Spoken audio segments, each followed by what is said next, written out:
ഇന്ന് തന്നെ ഡൗൺലോഡ് ചെയ്യൂ. കാണൂ നിങ്ങളുടെ ഫേവറേറ്റ് ഷോസ്.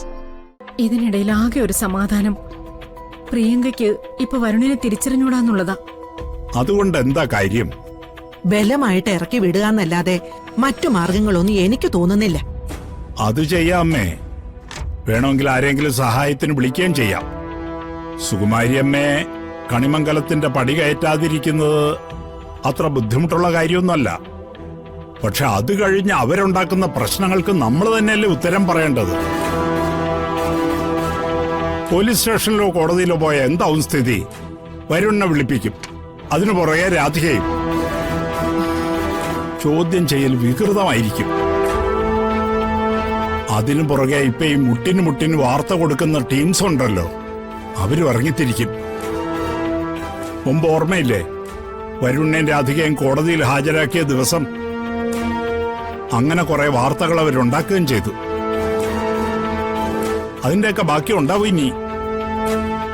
ദേവനാരായണൻ തിരുമേനിയും യശോദയും പൂർണ്ണമായും നമ്മുടെ കൂടെയാ. എതിര് നിൽക്കുന്നത് സുകുമാരിയമ്മ മാത്രമാ. അവരൊരു ആർത്തിക്കാരിയായിട്ടാ എനിക്ക് തോന്നിയിട്ടുള്ളത്. അങ്ങനെയാണെങ്കിൽ അവർക്കെന്തെങ്കിലും കൊടുത്തിട്ട്. നീ എന്താ പത്മിനി ഈ പറയുന്നേ? സുകുമാരി അമ്മയ്ക്ക് കൈക്കൂലി കൊടുക്കാനോ? അങ്ങനെ കൊടുത്താ സുകുമാരി അത് ആൾക്കാരോട് വിളിച്ചു പറയും. അതോടെ നമ്മൾ എന്തോ വലിയ തെറ്റ് ചെയ്തിട്ടുണ്ടെന്ന് നാട്ടുകാര് പറയും. ഇത് നമ്മൾ വളരെ സൂക്ഷിച്ചും കണ്ടും കൈകാര്യം ചെയ്യേണ്ട ഒരു കാര്യമാണ്. വരുൺ തിരിച്ചു വരുമ്പോ അവനോടും പറയണം. എന്തിനും തുനിഞ്ഞു നിൽക്കുന്ന സുകുമാരിയമ്മയുടെ കയ്യിൽ നിന്ന് രാധികയെ നമ്മുടെ മകനെ രക്ഷിച്ചെടുക്കേണ്ടത് നമ്മുടെ ചുമതലയാണ്. എന്തായാലും പ്രിയങ്കയുടെ നീക്കങ്ങളൊക്കെ ഒന്ന് ശ്രദ്ധിച്ചോളൂ. വരുണിന്റെ അധികം തിരിച്ചെത്തിയാൽ അവരുടെ അടുത്തേക്ക് അവളെ വിടണ്ട. ഞാൻ ശ്രദ്ധിച്ചോളാം. ഒന്നും പറ്റിയില്ലെങ്കില് വരുണും രാധികയും കുറച്ചുകാലം വിദേശത്തോ മറ്റോ പോയി നിക്കട്ടെ. സുകുമാരി എന്തായാലും അവിടം വരെ എത്തില്ലല്ലോ. അത് നമുക്ക് ആലോചിക്കാവുന്ന കാര്യമാണമ്മേ.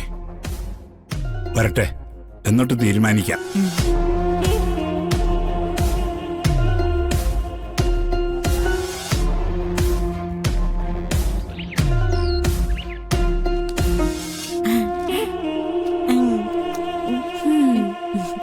പ്രിയങ്കേ, ഇതെന്താണെന്ന് പ്രിയങ്കയ്ക്ക് മനസ്സിലായോ? പ്രിയങ്കയുടെ കല്യാണത്തിന്റെ ആൽബമാ. വരുണുമായിട്ടുള്ള കല്യാണത്തിന്റെ. ദേ, ഇത് കണ്ടോ? മോളും വരുണും ഭാര്യയും ഭർത്താവായിട്ട് നിൽക്കുന്നത്. ഇത് ഭാര്യ, ഇത് ഭർത്താവ്. അതെ, ശരിക്കും കല്യാണം കഴിച്ചതേ മോളും വരുണുവാ. രാധിക വരുണിനെ മോളുടെ അടുത്തുനിന്ന് തട്ടിയെടുത്തതാ.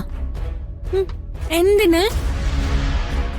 അവൾക്കേ വരുണിന്റെ കൂടെ സുഖമായിട്ട് ജീവിക്കാൻ. കണിമംഗലത്തെ സമ്പത്തൊക്കെ അനുഭവിക്കാൻ.